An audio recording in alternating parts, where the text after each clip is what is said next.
Berbagai peristiwa dan kebijakan mewarnai jalannya pemerintahan Joko Widodo Yusuf Kala dalam beberapa waktu terakhir.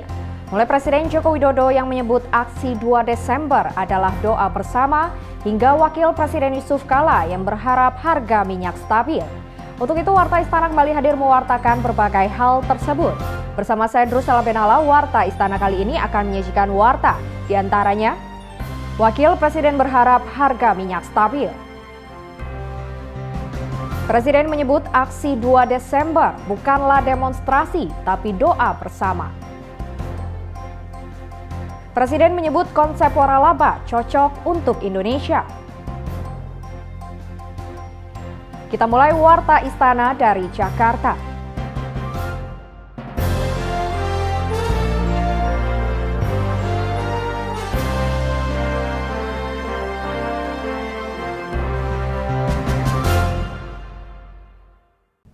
Pemirsa, Organisasi Pengekspor Minyak Dunia (OPEC) akan membahas pemangkasan produksi minyak mentah global. Namun banyak negara yang belum mencapai kata sepakat terkait distribusi pengurangan produksi minyak sehingga harga minyak merosot. Meski demikian, pemerintah yakin hal tersebut tidak banyak berpengaruh terhadap Indonesia.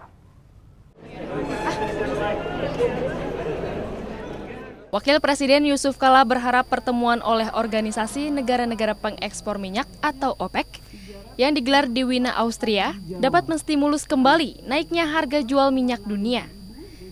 Saat ditemui usai menghadiri Kongres Kehutanan Indonesia ke-11 Rabu 30 November 2016 di Jakarta, Wapres menjelaskan Indonesia kini merupakan negara pengimpor, bukan lagi pengekspor minyak, sehingga Indonesia tidak akan banyak terpengaruh dari hasil pertemuan yang diwakili oleh Menteri Energi dan Sumber Daya Mineral Ignatius Jonan.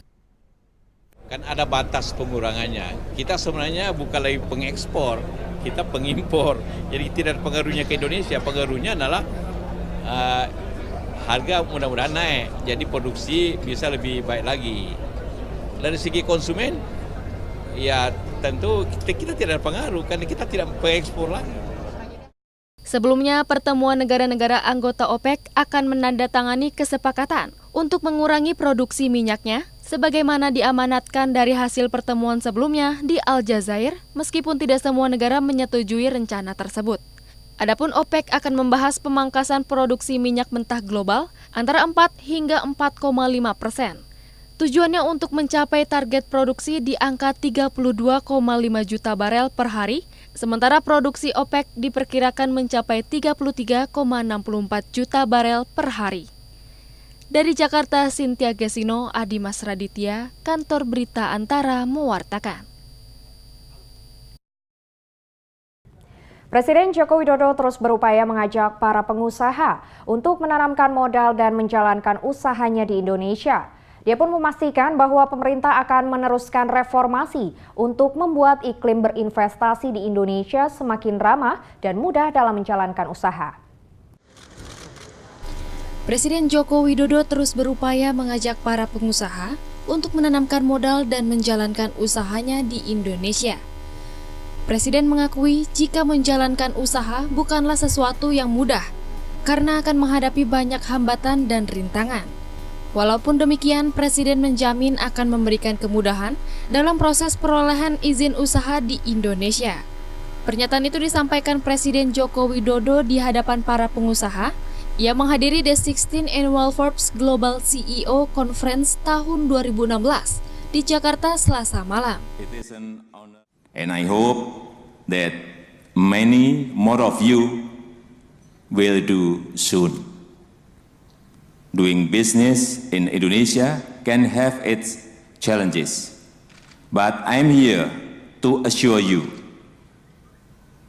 we will continue to reform.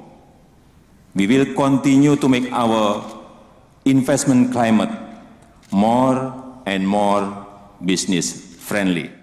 Presiden menjelaskan bahwa reformasi yang dijalankan di bidang ekonomi dengan peluncuran paket kebijakan ekonomi telah membuahkan hasil. Adapun peringkat Indonesia juga berhasil melonjak 15 tingkat dalam kemudahan berusaha yang semula berada di peringkat 106 menjadi 91. Kedepan, Presiden juga menyatakan bahwa pemerintahannya akan merambah fokus pembangunan di bidang pariwisata yang dinilai memiliki peran yang optimal dalam perekonomian Indonesia. Tim Kantor Berita Antara mewartakan.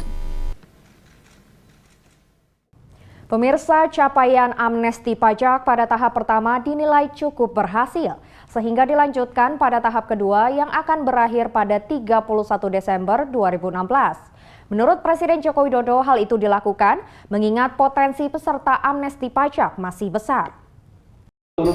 Keberhasilan amnesti pajak tahap pertama dengan capaian tebusan dana 9,8 triliun rupiah diharapkan memotivasi capaian amnesti pajak tahap kedua menjadi lebih baik. Karena potensi peserta amnesti pajak masih besar. Sikap optimistis itu diungkapkan Presiden Joko Widodo pada kegiatan sosialisasi amnesti pajak di Makassar Jumat malam. Menurut Presiden, masih besarnya potensi peserta pajak itu karena yang mendaftar baru sekitar 5% dari wajib pajak di Indonesia. Itu pula yang kemudian menjadi salah satu pertimbangan Presiden berkunjung ke Sulawesi Selatan, mengingat pertumbuhan ekonomi daerah ini mencapai di atas 8%. Angka tersebut melampaui pertumbuhan ekonomi nasional yang berkisar 5%. Oleh sebab itu, kenapa ini kita mulai lagi? Karena kita sudah mendapatkan angka kepala masing-masing. Bahwa potensi itu masih sangat besar sekali. Ini akan kita lakukan sosialisasi dan saya akan datang lagi ke provinsi-provinsi, ke kota kabupatennya. Bukan saya datang, saya akan datang. Karena kalau kita lihat tadi ada belum ada 10%, belum ada 4%, masih kecil sekali. Sementara itu, pada kesempatan yang sama, Menteri Keuangan Sri Mulyani juga menekankan pentingnya amnesti pajak sebagai alat penyeimbang pembangunan. Bahwa dari hasil pajak yang dikumpulkan itu, kemudian dikembalikan ke daerah melalui APBN untuk biaya pembangunan.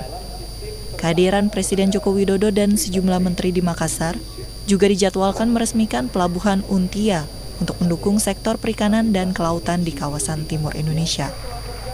Dari Makassar, Sulawesi Selatan, Suryani Mapong, Ridwan Roka, Kantor Berita Antara mewartakan. Pemerintah berjanji akan bersungguh-sungguh untuk merealisasikan program 1 juta asuransi bagi nelayan. Presiden Joko Widodo menjelaskan pelaksanaan program tersebut ketika meresmikan pelabuhan perikanan Untia di Makassar pada akhir pekan lalu. Presiden Joko Widodo menyerahkan kartu asuransi nelayan kepada 18 orang perwakilan nelayan di Provinsi Sulawesi Selatan. Presiden juga menyerahkan klaim asuransi kematian nelayan kepada 6 orang perwakilan ahli waris. Presiden menjelaskan pemerintah telah memberikan 1 juta kartu asuransi nelayan dari Sabang sampai Merauke. Dengan premi untuk setiap kartu asuransi nelayan adalah Rp175.000 per tahun. Hal tersebut disampaikan Presiden saat meresmikan pelabuhan perikanan Untia yang berkapasitas 300 kapal di Makassar Sabtu pagi. Jadi pemerintah telah memberikan kurang lebih 1 juta asuransi kepada nelayan. 1 juta nelayan yang sudah diberikan asuransi dari Sabang sampai Merauke. Ini jumlah yang tidak sedikit. Preminya satu orang 170.000, betul Bu ya? 175.000 per tahun. Untuk apa? Dan nanti setiap tahunnya akan kita tingkatkan. Sekarang baru 1 juta nelayan, nanti ada anggaran lagi bisa dinaikkan 2 juta.